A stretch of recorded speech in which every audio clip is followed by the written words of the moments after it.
ನೀವು ಈ ವಿಡಿಯೋ ನೋಡ್ತಿದ್ದರೆ ಒಂದು ಕ್ಷಣ ನಿಲ್ಲಿ. ನಿಮ್ಗೆ ಒಂದು ಪ್ರಶ್ನೆ ಕೇಳ್ತೀನಿ. ನಾವು ಈ ಯೂನಿವರ್ಸ್ನಲ್ಲಿ ನಿಜವಾಗಿಯೂ ಒಬ್ಬರೇನಾ? ಅಥವಾ ನಮ್ಗೆ ಹೇಳದ ಒಂದು ಸತ್ಯ ನಮ್ಮಿಂದ ಮುಚ್ಚಿಟ್ಟಿದಾರಾ? ಇವತ್ತು ನಾನು ಹೇಳೋದು ಕೇವಲ ಕಥೆ ಅಲ್ಲ, ಇದು ಪ್ರಶ್ನೆ. ಇದು ಅನುಮಾನ. ಇದು ಸತ್ಯಕ್ಕೆ ಹತ್ತಿರ. ಯೂನಿವರ್ಸ್ ಎಷ್ಟು ದೊಡ್ಡದು ಅನ್ನೋದನ್ನ ನಾವು ಊಹಿಸಲೂ ಆಗಲ್ಲ. ಬಿಲಿಯನ್ಗಟ್ಟಲೆ ಗ್ಯಾಲಾಕ್ಸಿ. ಪ್ರತಿಯೊಂದು ಗ್ಯಾಲಾಕ್ಸಿಯಲ್ಲಿ ಬಿಲಿಯನ್ಗಟ್ಟಲೆ ನಕ್ಷತ್ರಗಳು. ಅದರ ಸುತ್ತ ಸಾವಿರಾರು ಗ್ರಹಗಳು. ಇಷ್ಟೊಂದು ದೊಡ್ಡ ಯೂನಿವರ್ಸ್ನಲ್ಲಿ ನಾವು ಮಾತ್ರ ಜೀವ ಅಂತ ನಂಬೋದು ಅಸಂಭವ ಅಲ್ಲವಾ? ಇಷ್ಟು ದೊಡ್ಡ ಯೂನಿವರ್ಸ್ ಇದ್ದರೂ ಒಂದು ವಿಚಿತ್ರ ಸಂಗತಿ ಇದೆ. ಇಷ್ಟು ವರ್ಷಗಳಿಂದ ಸಂಪೂರ್ಣ ಮೌನ. ಯಾರೂ ರಿಪ್ಲೈ ಕೊಡ್ತಿಲ್ಲ, ಯಾರೂ ಸಿಗ್ನಲ್ ಕಳಿಸಿಲ್ಲ. ಈ ಮೌನಕ್ಕೆ ವಿಜ್ಞಾನಿಗಳು ಒಂದು ಹೆಸರು ಇಟ್ಟಿದ್ದಾರೆ. ಅದೇ ದ ಗ್ರೇಟ್ ಸೈಲೆನ್ಸ್. ಇಷ್ಟು ದೊಡ್ಡ ಯೂನಿವರ್ಸ್ ಇದ್ದರೂ ಒಂದು ವಿಚಿತ್ರ ಸಂಗತಿ ಇದೆ. ಇಷ್ಟು ವರ್ಷಗಳಿಂದ ಸಂಪೂರ್ಣ ಮೌನ. ಯಾರೂ ರಿಪ್ಲೈ ಕೊಡ್ತಿಲ್ಲ, ಯಾರೂ ಸಿಗ್ನಲ್ ಕಳಿಸಿಲ್ಲ. ಈ ಮೌನಕ್ಕೆ ವಿಜ್ಞಾನಿಗಳು ಒಂದು ಹೆಸರು ಇಟ್ಟಿದ್ದಾರೆ. ಅದೇ ದ ಗ್ರೇಟ್ ಸೈಲೆನ್ಸ್. ಒಬ್ಬ ವಿಜ್ಞಾನಿ ಒಂದು ಪ್ರಶ್ನೆ ಕೇಳಿದ. ಏಲಿಯನ್ ಇದ್ದಾರೆ ಅಂದ್ರೆ ಇನ್ನೂ ಯಾಕೆ ಕಾಣಿಸಿಲ್ಲ? ಈ ಪ್ರಶ್ನೆಗೆ ಒಂದು ಹೆಸರು ಇದೆ. ಅದೇ ಫರ್ಮಿ ಪ್ಯಾರಾಡಾಕ್ಸ್.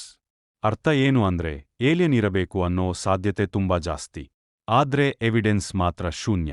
ಇದು ಜೊತೆಗಂಗನ ಅಥವಾ ನಾವು ಆಕಾಶ ನೋಡ್ತೀವಿ, ನಕ್ಷತ್ರಗಳನ್ನು ನೋಡ್ತೀವಿ, ಅವು ದೂರದಲ್ಲಿವೆ ಅಂತ ಅಂದುಕೊಳ್ತೀವಿ. ಆದ್ರೆ ಒಂದು ಭಯಾನಕ ಯೋಚನೆ ಇದೆ.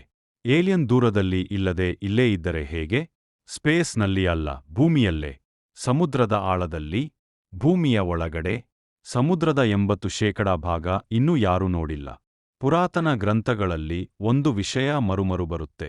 ಆಕಾಶದಿಂದ ಬಂದವರು, ಬೆಳಕಿನಲ್ಲಿ ಇಳಿದವರು, ಮಾನವನಿಗೆ ಜ್ಞಾನ ಕೊಟ್ಟವರು. ಇವು ಕೇವಲ ಕತೆಗಳಾ? ಅಥವಾ ನೆನಪುಗಳಾ? ಪ್ರಾಚೀನ ಜನರು ನಾವು ನೋಡದೇ ಇರುವ ಏನನ್ನೋ ನೋಡಿದ್ದರಾ? ಪ್ರತಿ ವರ್ಷ ಸಾವಿರಾರು UFO ರಿಪೋರ್ಟ್ಸ್ ಬರುತ್ತವೆ. ಸಾಮಾನ್ಯ ಜನ ಮಾತ್ರ ಅಲ್ಲ, ಮಿಲಿಟರಿ ಪೈಲಟ್ಸ್ ಕೂಡ ಅಫಿಷಿಯಲ್ ಆಗಿ ಹೇಳ್ತಾರೆ, ನಾವು ಎಕ್ಸ್ಪ್ಲೇನ್ ಮಾಡಲಾಗದ ಆಬ್ಜೆಕ್ಟ್ ನೋಡಿದ್ದೇವೆ ಅಂತ. ಇದು ಕ್ರೋದೇನಾ? ಅಥವಾ ನಮ್ಗೆ ಅರ್ಥವಾಗದ ಏನೋ ದೊಡ್ಡನ ಏಲಿಯನ್ ಇದ್ದಾರೆ ಅನ್ನೋ ಯೋಚನೆ ಇಷ್ಟೇ ಭಯಾನಕ ಅಲ್ಲ. ಅದಕ್ಕಿಂತ ಭಯಾನಕ ಯೋಚನೆ ಏನು ಗೊತ್ತಾ? ಅವರು ಈಗಾಗಲೇ ನಮ್ಗೆ ನೋಡ್ತಿದ್ದರೆ. ಆದ್ರೆ ಸಂಪರ್ಕ ಮಾಡದೆ ಮೌನವಾಗಿ ಅಬ್ಸರ್ವ್ ಮಾಡ್ತಿದ್ದರೆ. ನಾವು ಝೂ ಯೊಳಗಿನ ಜೀವಿಗಳಂತೆ ಅವರ ಗಮನಕ್ಕೆ ಬಿದ್ದಿದ್ದರೆ.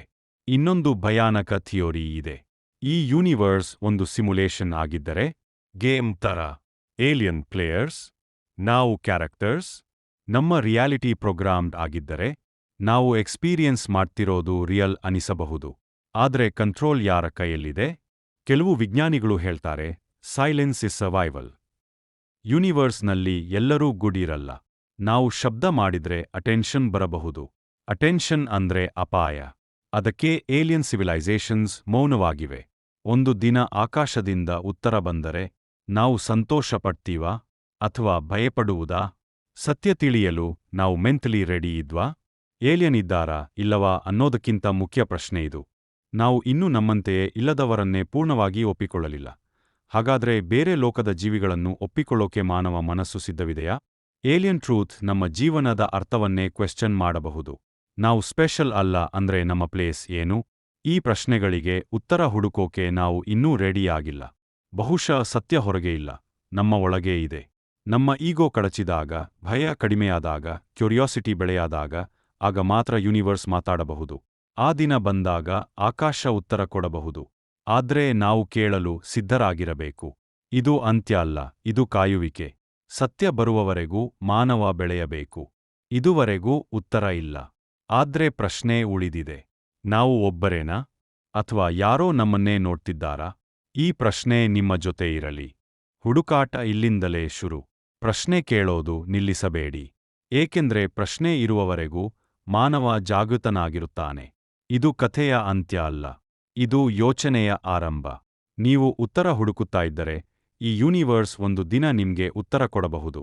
ಒಂದು ದಿನ ನೀವು ಆಕಾಶ ನೋಡ್ತಾ ಮೌನವಾಗಿರುತ್ತೀರಾ. ಆ ಕ್ಷಣದಲ್ಲಿ ಪ್ರಶ್ನೆ ಭಯವಾಗಲ್ಲ. ಆ ಕ್ಷಣದಲ್ಲಿ ನೀವು ರೆಡಿ ಆಗಿರುತ್ತೀರಾ.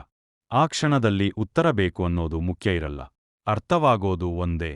ನಾವು ಒಬ್ಬರೇ ಅಲ್ಲವಾ ಅನ್ನೋದಕ್ಕಿಂತ ನಾವು ಯಾರು ಅನ್ನೋ ಪ್ರಶ್ನೆ ಮುಖ್ಯ. ಆ ಕ್ಷಣದಲ್ಲಿ ಉತ್ತರ ಬೇಕು ಅನ್ನೋದು ಮುಖ್ಯ ಇರಲ್ಲ. ಏಲಿಯನ್ ಇದ್ದಾರಾ ಇಲ್ಲವಾ ಅನ್ನೋದು ಮುಖ್ಯ ಇರಲ್ಲ. ಅರ್ಥವಾಗೋದು ಒಂದೇ. ನಾವು ಒಬ್ಬರೇ ಅಲ್ಲವಾ ಅನ್ನೋದಕ್ಕಿಂತ ನಾವು ಯಾರು, ನಮ್ಮ ಮಿತಿ ಏನು, ನಮ್ಮ ಅರ್ಥ ಏನು ಅನ್ನೋ ಪ್ರಶ್ನೆ ಮುಖ್ಯವಾಗುತ್ತೆ. ಅದನ್ನು ಒಪ್ಪಿಕೊಂಡ ದಿನವೇ ಮಾನವ ಬೆಳೆಯುತ್ತಾನೆ. ನಾವು ಎಲ್ಲವನ್ನೂ ಗೊತ್ತಿದ್ದೇವೆ ಅನ್ನೋ ಭ್ರಮೆ ಕಳಚಿದಾಗ ನಾವು ಕಲಿಯಲು ಆರಂಭಿಸುತ್ತೇವೆ. ಏಲಿಯನ್ ಟ್ರೂತ್ ಹೊರಗಿಲ್ಲದಿದ್ದರೂ ಈ ಪ್ರಶ್ನೆಗಳು ನಮ್ಮೊಳಗೆ ಹೊಸ ಜಾಗೃತಿ ಹುಟ್ಟಿಸುತ್ತವೆ. ಅದೇ ಯಥಾರ್ಥ, ಅದೇ ಜಾಗೃತಿಯೇ ಮಾನವನ ಶಕ್ತಿ. ಉತ್ತರ ಸಿಗೋದಕ್ಕಿಂತ ಪ್ರಶ್ನೆ ಕೇಳೋ ಧೈರ್ಯ ಮುಖ್ಯ. ನಾವು ಯಾರು ಅನ್ನೋ ಪ್ರಶ್ನೆ ನಮ್ಮನ್ನು ನಿಧಾನವಾಗಿ ಬೆಳೆಸುತ್ತೆ. ಆ ಬೆಳವಣಿಗೆಯೇ ನಿಜವಾದ ಪ್ರಯಾಣ. ಏಲಿಯನ್ ಇದ್ದಾರಾ ಇಲ್ಲವಾ ಅನ್ನೋದು ಒಂದು ದಿನ ಗೊತ್ತಾಗಬಹುದು. ಆದರೆ ನಾವು ಯಾರು ಅನ್ನೋದನ್ನು ಅರ್ಥ ಮಾಡಿಕೊಂಡರೆ ಆ ದಿನಕ್ಕೆ ನಾವು ಸಿದ್ಧರಾಗಿರುತ್ತೇವೆ. ಆ ದಿನ ಬಂದಾಗ ಭಯ ಇರಲ್ಲ. ಇರೋದು ಒಂದೇ ಸ್ವೀಕಾರ. ಆ ಕ್ಷಣದಲ್ಲಿ ಉತ್ತರ ಬೇಕು ಅನ್ನೋದು ಮುಖ್ಯ ಇರಲ್ಲ. ನಾವು ಯಾರು ಅನ್ನೋದನ್ನು ಒಪ್ಪಿಕೊಂಡಿರುತ್ತೇವೆ. ಅದೇ ಸಾಕು. ಅದೇ ಅರ್ಥ. ಅದೇ ಶಾಂತಿ. ಅದೇ ನಿಜವಾದ ಅಂತ್ಯ. ಹುಡುಕಾಟ ನಿಲ್ಲಲ್ಲ. ಪ್ರಶ್ನೆ ಜೀವಂತ. ಅದೇ ನಮ್ಮ ಮಾನವತ್ವ. ಅದು ನಿಮ್ಮೊಳಗೆ ಆರಂಭವಾಗುತ್ತದೆ. ಅಲ್ಲಿಯೇ ಉತ್ತರ ಹುಟ್ಟುತ್ತದೆ. ಅಲ್ಲಿಂದಲೇ ನಿಜವಾದ ಪ್ರಯಾಣ ಶುರುವಾಗುತ್ತದೆ. ಅದೇ ಕ್ಷಣದಲ್ಲಿ ಉತ್ತರಕ್ಕಿಂತ ಯೋಚನೆ ಮುಖ್ಯವಾಗುತ್ತೆ. ಈ ವಿಡಿಯೋ ನಿಮ್ಗೆ ಇಷ್ಟವಾದ್ರೆ ಲೈಕ್ ಮಾಡಿ. ನಿಮ್ಗೆ ಏನು ಅನಿಸಿತು ಅಂತ ಕಾಮೆಂಟ್ ಮಾಡಿ. ಇಂತಹ ರಹಸ್ಯ ಕಥೆಗಳಿಗಾಗಿ ಮಿಸ್ಟ್ರಿ ಝೋನ್ ಕನ್ನಡ ಸಬ್ಸ್ಕ್ರೈಬ್ ಮಾಡಿ. ಹುಡುಕಾಟ ಇಲ್ಲಿಂದಲೇ ಶುರು.